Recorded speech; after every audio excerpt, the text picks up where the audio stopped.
Alright, so with demons being the main sort of attraction of this month, I suppose, they released, of course, a new card set that makes so demons take 10% damage, or do extra 10% damage towards other races and take 5% less damage from other races. And it's kind of neat.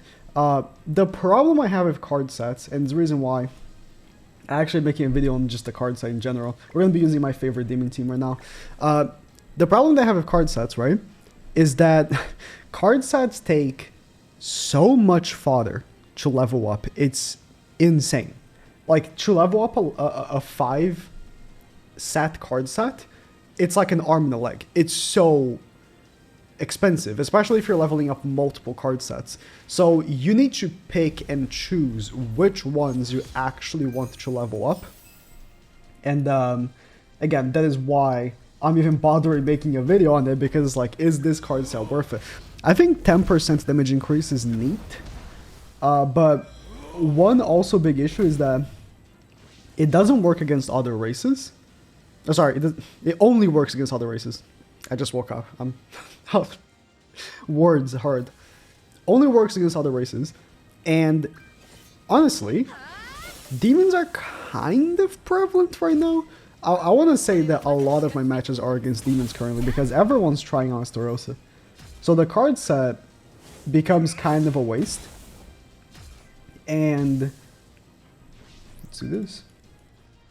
I'll go for the kill on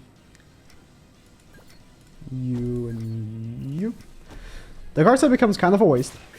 And it becomes an issue of... okay, I was about to say this kill, right? My Starossa with HP defense doesn't care about its feelings. Ooh. No! She didn't die because of the lack of defense lowers by melee plus attack lowered.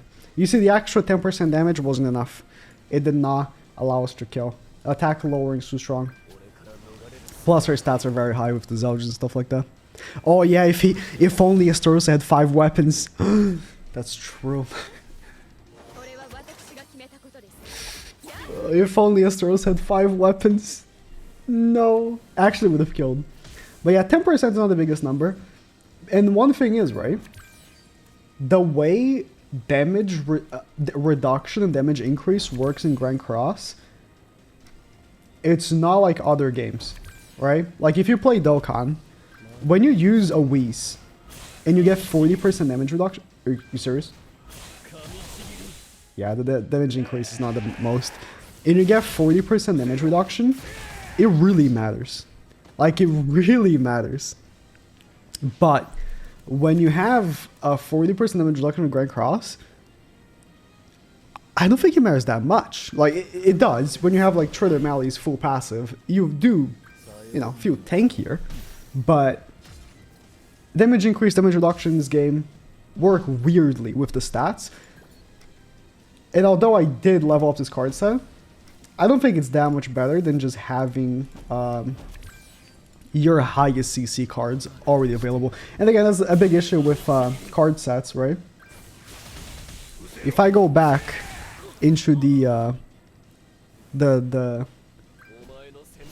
our CC in the beginning of the match there, or before the match started. Right here I'm sitting with 369, funny, 117, right, with the card set. But if I swap to my most CC, it's like 4,000 CC more. Like, it's a huge jump. It's crazy how little card sets give in comparison to just blasting your most CC possible. And that's the biggest issue with cards. Sorry, that's one of the biggest issue I think is leveling up, but that's the second biggest issue. The increasing CC that you just get from not using a card set is huge, which is why card sets like these, right, need to be for teams that want to go second. So I think that the damage reduction from this card set should have been the priority. It should have been 10% damage reduction, 5% increase. Because the one card set I usually use, the only true card sets I usually use in PvP are this one. Is it this one? No. Damn it. This one. Which increases the stats of Ragnarok characters per debuff. It's broken with Brynhilder, right? and the damage reduction one, because the damage reduction one is made for teams that go second, so it doesn't matter having lower CC. So that's the issue, right? Or one of the issues. Card sets in PvP need to have like a boost in CC, because it's a tremendous jump. It's really like, it could be detrimental to your team almost. Yeah, it's not that big of a deal, you know, depending on what team you're using, but for most people that aren't as relaxed when it comes to going first as I am, right? It's a big deal. Having an extra, what was that, 4,000 CC is a big deal, right? So, you know, I honestly, for the most part, would only recommend leveling, at this point, right? Leveling up card sets that are meant for PvE. Exactly because of that. So this demon card set, the reason why I leveled it up was for Guild Wars. On my my defense team, I have the demons with this card set, right? So for the, you know, for your defensive teams on Guild Wars, they're always gonna go first. So it doesn't really matter. Okay, still gonna go for the attack here. I think melee will kill, even though he's only gonna have one buff on the attack. Shadow's gonna be encroached, so I think he will still die.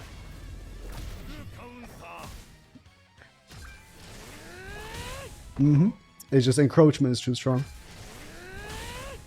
This is exactly why, exactly why I love the combo of Hendrickson.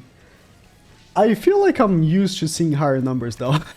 I don't know if it's because, you know, he did increase his stats quite a bit with the things, but usually you see green Zaldrus in the back, which would increase the HP by 24% anyways, with all these debuffs and stuff, so hard to say. I have less attack than usual. That's one thing. I do have quite a bit less attack than usual. And he clearly can't do enough damage because that was a encroached Hendrickson, but obviously his torso was also encroached. And having way less attack can be a problem. Do I still go for the AoE? I think I'm just gonna go for the kill here. Then... Or, yeah. Then start attacking the Meliodas maybe?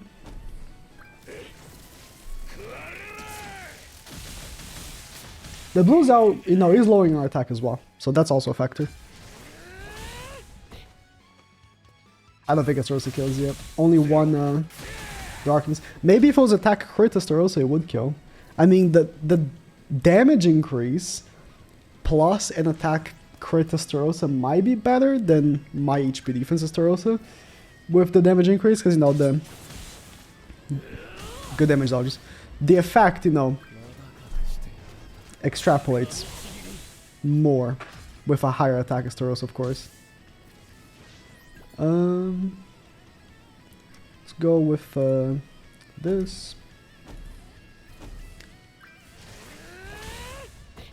And the Melee's dead. And Zaldrus can't really do anything on his own, so...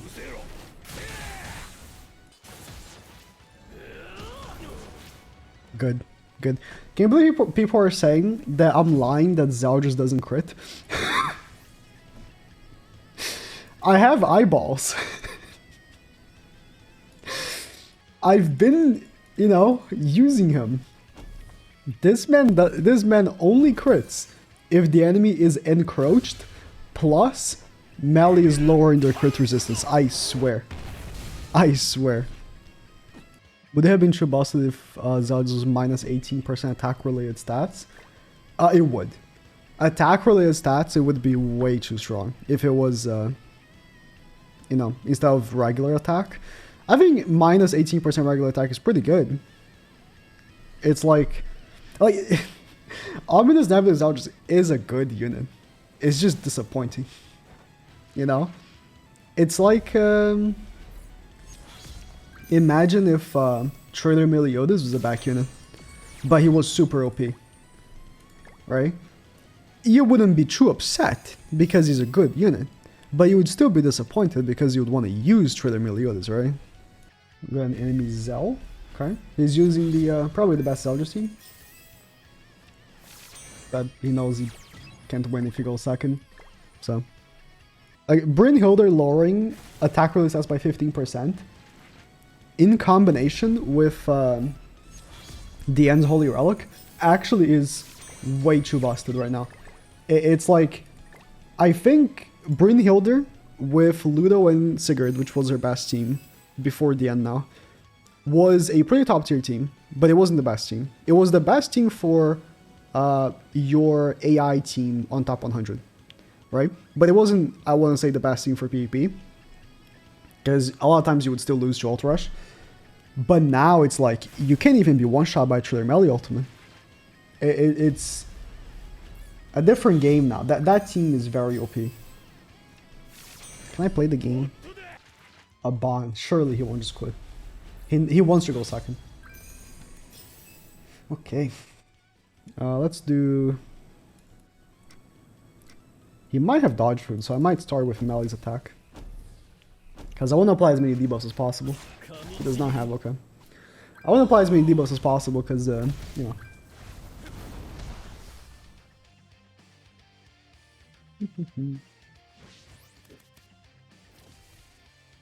The only problem with using Zeldris with Hendrickson is that I feel like Hendrickson wants, or your whole team really wants the defense lowers, right? The defense lowers are pretty cracked. Alright, do this. Oh, Esterosa is lowered, but he's still gonna kill.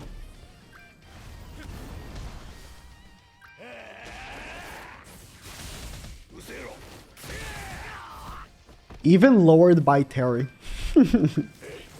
No, I should have targeted Terry, but I wanted to not target anyone to make sure that it would go both attacks to Bond just in case. Like, just in case. Like, imagine if Esterosa was also a back unit. They just make every character a back unit. Like, screw it.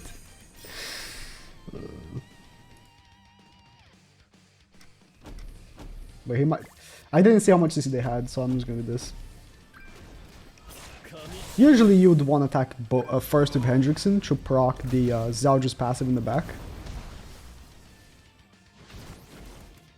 Oh, also, yeah, Hendrickson kind of also wants to have Green Zeldris because of, you know, the debuffs increase all of the stats of your team, making your team be super tanky. Like, if my team wasn't so tanky, I would be kind of scared of Lilia. But I'm not really, because I have so much HP.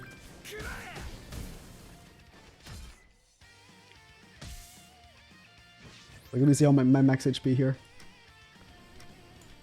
474,000 max HP. It's like almost 500,000 max HP. We'll go for this and this.